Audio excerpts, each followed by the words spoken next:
I attended the beginning of the event, which was actually quite emotional, thinking they're going to be in the Villa Marina in the Promenade Suite for, well, probably up to 50 hours and plus.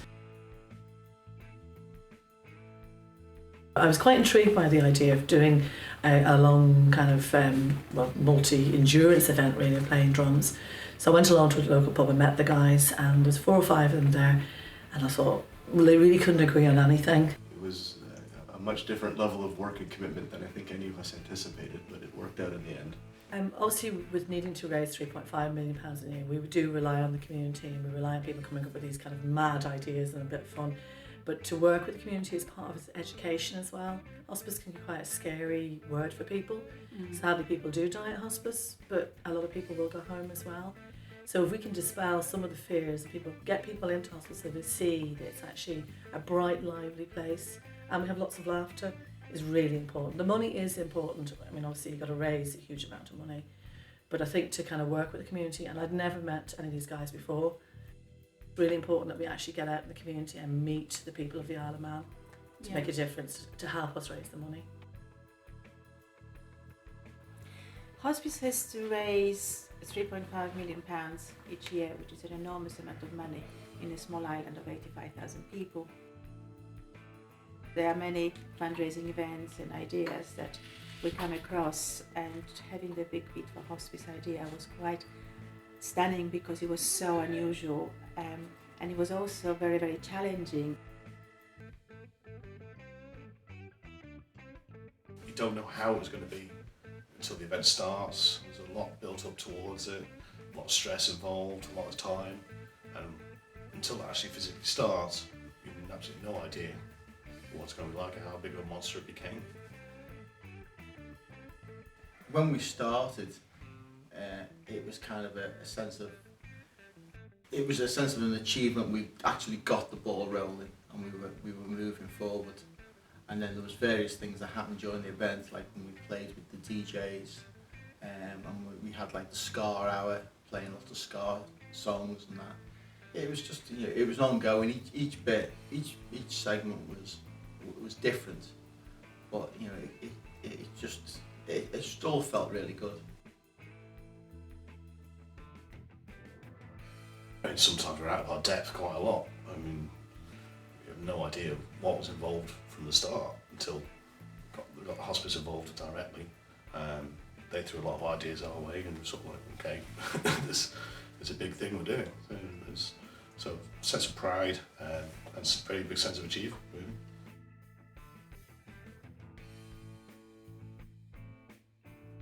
The chiropractor Neil from A Line for Life was definitely a good idea. I don't recall who actually had the idea, but it was a good idea to include a chiropractor in there.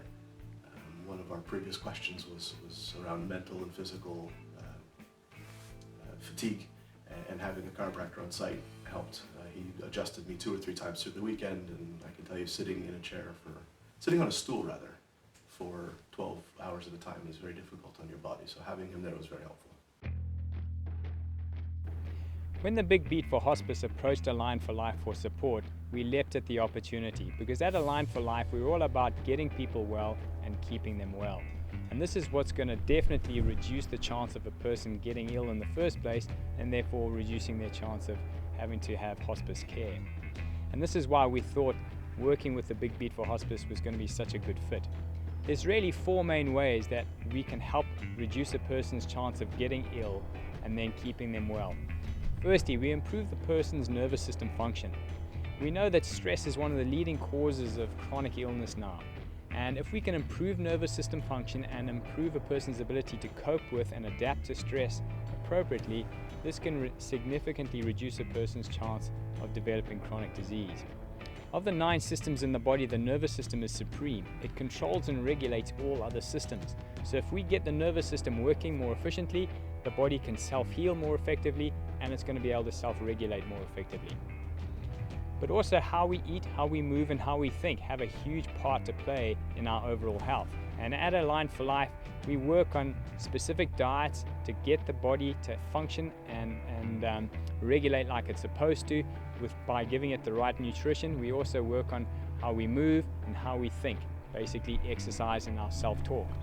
And when we combine all these aspects, nervous system function and how we eat, move, and think, this is how we're able to get long-term breakthrough in terms of reducing chronic illness. So it's so much more than just about reducing back pain, which is what sadly most people think about chiropractic. But at Align for Life, we're all about treating the person as a whole and getting them to be the best that they can be. I think if we didn't have Align for Life there, it would have been incredibly tough. I know personally, as I've said, I had problems with my back and my shoulders on that sort of second, on a Saturday afternoon. It wouldn't have surprised me if people maybe would have had to drop out or take extended breaks from playing, which would have put additional pressure on other people there. So it was brilliant that they were sort of there and able to help us through it. Yeah, absolutely.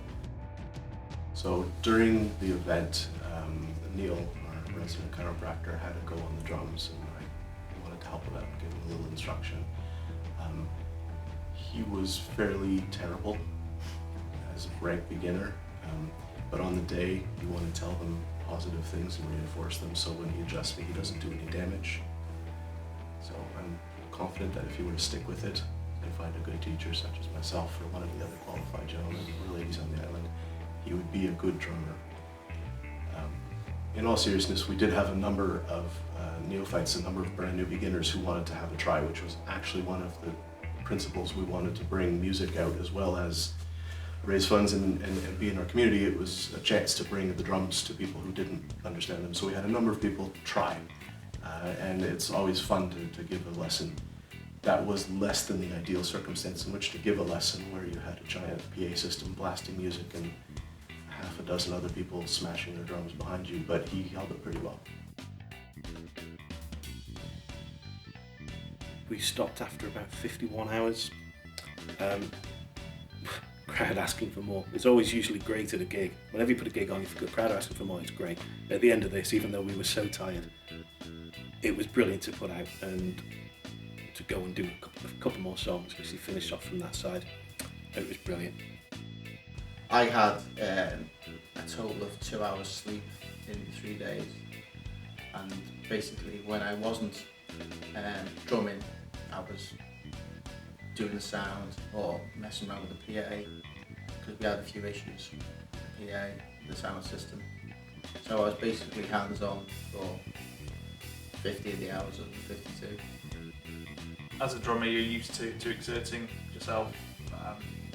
You play a show with a band, you're normally playing for a couple of hours, so the physical side is okay, but as I say, the mental side of it is trying to push yourself through when you've been sitting doing a 6, 7, 8 hour stint is tough, certainly, yeah.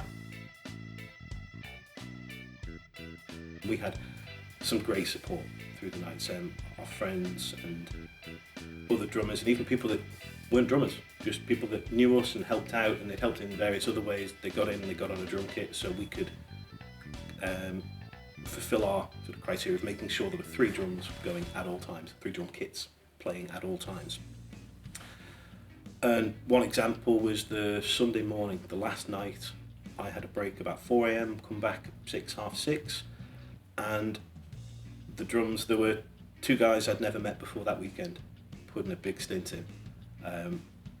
When we got in there, it's like, guys are great, making sure they were fine. I mean, there was nights guys had finished their own gigs, drove in from the other side of the island, put in 6 hours on drums with us, with nobody in there watching, because everybody's home asleep, so it was just us going through doing that. And it was a great community sort of spirit, sort of with the drummers on there. We all sort of helped each other through it, even if they weren't necessarily involved with the organisation or the running.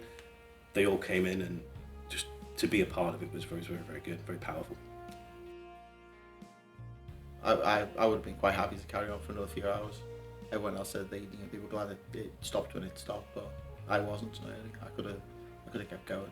I think it's the adrenaline as well. But I was kind of sad really that it was ending because I was enjoying it so much.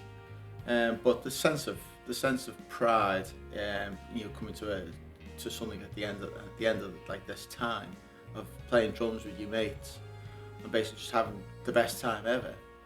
I mean, you look around and see the faces and you see the people in the room who have come down to support. It's quite emotional really. I really enjoyed the last hour. It wasn't a case of like the fatigue and I was looking at the clock waiting for it to finish. I was looking at the clock thinking, oh, this is going to be finished soon.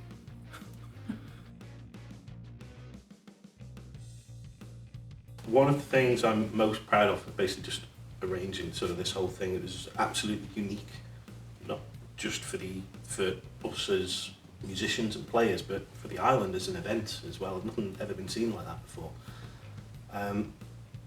Knowing that we could get through it, and it's just sort of great memories. I mean, we started off, the group as drummers, started as friends, and we left as family. It sounds very cliched, but it's true. I mean, we all talk to each other as brothers now, and that's how it's went. We made a lot of friends, and it was amazing, the whole thing. But so much hard work getting up to the point where we started, and by the time we started, it was like, right, we're playing drums now. We can do this. We know how to do that, and that was sort of the easiest sort of bit to sort of get through, was the actual playing. I'm really proud of what we achieved. It's a phenomenal amount of money. There was some difficult times, and we really had to work hard to sort of earn every pound of that money. So yeah, I'm really proud that we've been able to hand that over to the hospice. Certainly, as we are a very isolated community, having something like Hospice matters. So I'm very proud to have raised funds. I do actually understand at a personal level what Hospice brings to a small community. So I'm quite pleased to have been able to help. If another event comes up, I'd be happy to participate again. I would do this again in a heartbeat. Yeah. Yeah, raising that kind of money it's very tangible to Hospice, to what they can do. I mean, it will keep beds going for certain amounts of time, basically, the way it goes off from there. It's immense pride at raising that kind of money. It was a huge amount of money that can be raised that we never would have been able to do sort of individually. It was down to everybody involved, our supporters, our partners, our families, just the people that bought merchandise, t-shirts, donated, played drums with us. It's a fantastic amount to achieve. We're very, very happy with what we raised. And I must say the end was really emotional. It was just seeing them. I think I was more excited than they were. They were probably a bit tired because obviously they played for 52 hours in rotation. But there was something so very special about the atmosphere there that day, and the sense of achievement was absolutely incredible. I'm very proud of them all. I just think they set out this idea and this vision, which I'm sure a lot of people thought they'd never achieve. And to have achieved that and get through the whole 52 hours was just incredible. I'm really to this day very proud of them.